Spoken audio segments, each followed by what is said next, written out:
कल्पना कीजिए, एक ऐसा पिता जिसके पास हजारों पुत्र थे, 60 पुत्रियां थी, जिसके द्वार में देवता भी सिर झुकाकर खड़े होते थे, जिसके यज्ञों में महिमा तीनों लोकों में गूंजती थी। लेकिन फिर भी उसी पिता का अहंकार एक दिन उसके पूरे वैभव को राख बना देता है।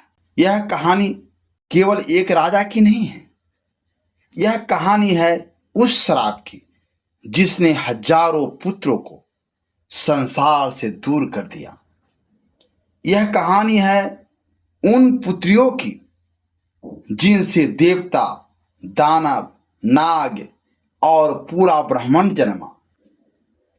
और यह कहानी है उस भयंकर घटना की जब एक पिता ने अपनी ही बेटी के पति का अपमान किया और फिर ऐसा विनाश हुआ कि पूरा ब्रह्मांड कांप उठा। आखिर राजा दक्ष के कितने पुत्र थे, उनकी कितनी पुत्रियां थी, उनके साथ क्या हुआ और क्यों आज भी पुराणों में दक्ष प्रजापति की कथा को रहस्य, अहंकार और शराब की सबसे बड़ी कहानी माना जाता है। नमस्कार दोस्तों, एसपी हिंदी कहानी चैनल पर आपका स्वागत है। दोस्तों, आज की यह कथा केवल एक राजा की नहीं है, बल्कि उस पिता की है जिसने हजारों पुत्र और 60 पुत्रियां को जन्म दिया। यह कहानी हमें बताती है कि संतान केवल जन्म देने से महान नहीं बनती, बल्कि उनके कर्म और संस्कार ही उन्हें अमर बनाते हैं। आज हम जानें कि दक्ष प्रजापति के कितने पुत्र थे, कितनी पुत्रियां थी, उनका जीवन कैसा था और आखिर क्यों उनके वंश की कथा आज भी पुराणों में आदर के साथ सुनाई जाती है। तो आइए शुरू करते हैं आज की अद्भुत और ज्ञान से भरपूर कथा। प्राचीन समय की बात है, सृष्टि की रचना के प्रारंभिक काल में जब धरती पर जीवन का विस्तार हो रहा था, तब ब्रह्मा जी ने कई महान प्रजापतियों को उत्पन्न किया। उन्हीं में से एक थे दक्ष प्रजापति। दक्ष प्रजापति अत्यंत तेजस्वी, विद्वान और शक्तिशाली राजा थे।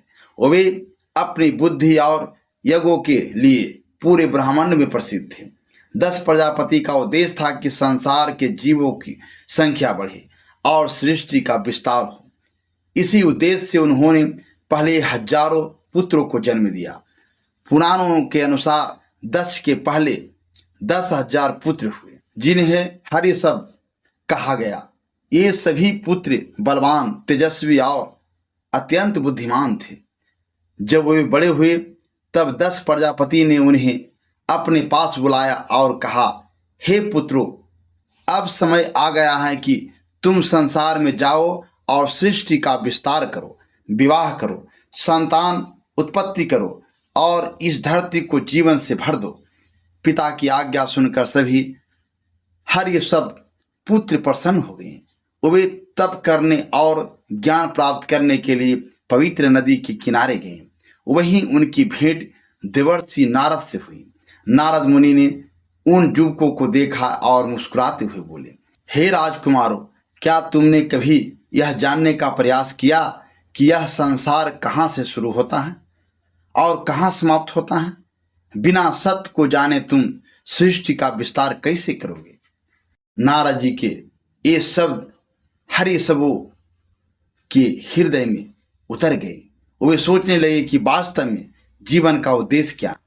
धीरे धीरे उनका मन वैराग्य की ओर चला गया। उन्होंने संसार त्याग दिया और तपस्या में लीन हो गए। जब यह समाचार दक्ष प्रजापति तक पहुंचा तो वे अत्यंत क्रोधित हुए।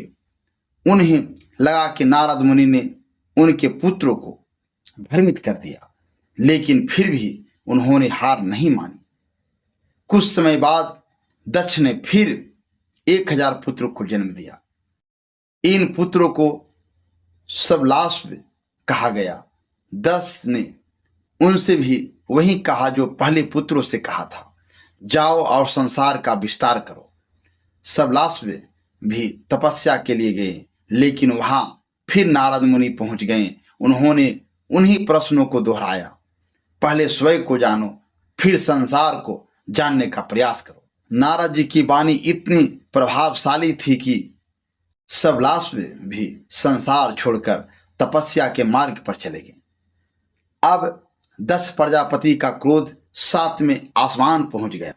उन्होंने नारद मुनि को श्राप दे दिया कि वे कभी एक स्थान पर नहीं रुक पाएंगे। तभी से कहा जाता है कि नारद मुनि निरंतर तीनों लोकों में भ्रमण करते रहते हैं। दोस्तों, अब दक्ष प्रजापति समझ चुके थे कि उनके पुत्र संसार बढ़ाने का कार्य नहीं करेंगे। तब उन्होंने पुत्रियों को जन्म देने का निश्चय किया। पुराणों के अनुसार दक्ष प्रजापति की कुल 60 पुत्रियां थीं। यही पुत्रियां आगे चलकर देवताओं, दानवों, नागों, पंछियों और अनेक जीवों की माताएं बनी। दक्ष की सबसे प्रसिद्ध पुत्री थी सती। सती बचपन से ही भगवान शिव की महान भक्त थी। उनका मन हर समय शिव भक्ति में लगा रहता था। जब वो बड़ी हुई तो उन्होंने कठोर तपस्या करके भगवान शिव को पति रूप में प्राप्त किया। लेकिन दक्ष प्रजापति भगवान शिव को पसंद नहीं करते थे। उन्हें लगता था कि शिव साधारण वेशभूषा वाले, भस्म लगाने वाले और शमशान में रहने वाले देव हैं। इसी कारण उनके मन में शिव के प्रति अहंकार और द्वेष था। एक बार दक्ष प्रजापति ने एक विशाल यज्ञ का आयोजन किया। उस यज्ञ में सभी देवी देवताओं और ऋषियों को आमंत्रित किया गया, लेकिन जानबूझकर भगवान शिव और माता सती को निमंत्रण नहीं भेजा गया। जब सती को यह बात पता चली तो उनका हृदय दुख से भर गया। वे बिना निमंत्रण के अपने पिता के यज्ञ में पहुंची, लेकिन वहां दक्ष प्रजापति ने भगवान शिव का अपमान किया। अपने पति का अपमान सहन न कर पाने के कारण माता सती ने उसी यज्ञ की अग्नि में अपने प्राण त्याग दिए। जब भगवान शिव को यह समाचार मिला तो उनका क्रोध भयंकर हो उठा। उन्होंने वीरभद्र को उत्पन्न किया, जिसने दक्ष का यज्ञ नष्ट कर दिया। बाद में भगवान शिव ने दक्ष को क्षमा किया और उन्हें नया जीवन दिया। दोस्तों, यह कथा हमें सिखाती है कि अहंकार चाहे कितना भी बड़ा क्यों न हो, अंत में उसका विनाश निश्चित है। दक्ष प्रजापति के पास सब कुछ था, लेकिन उनका अहंकार ही उनके दुख का कारण बना। अब बात करते हैं उनकी अन्य पुत्रियों की।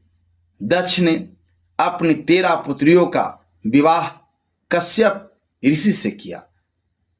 इन्हीं पुत्रियों से देवता, दानव, नाग, गरुड़, पशु, पंछी और अनेक जीवों की उत्पत्ति हुई। उनकी पुत्री अदिति से देवताओं का जन्म हुआ, दीति से दैत्यों का जन्म हुआ, कदु से नावों की उत्पत्ति हुई, बिनता से गरुड़ और अरुण का जन्म हुआ। इसी प्रकार दक्ष की 27 पुत्रिया का विवाह चंद्रदेव से हुआ। ये 27 पुत्रियां ही आगे चलकर 27 नक्षत्रों के रूप में प्रसिद्ध हुई।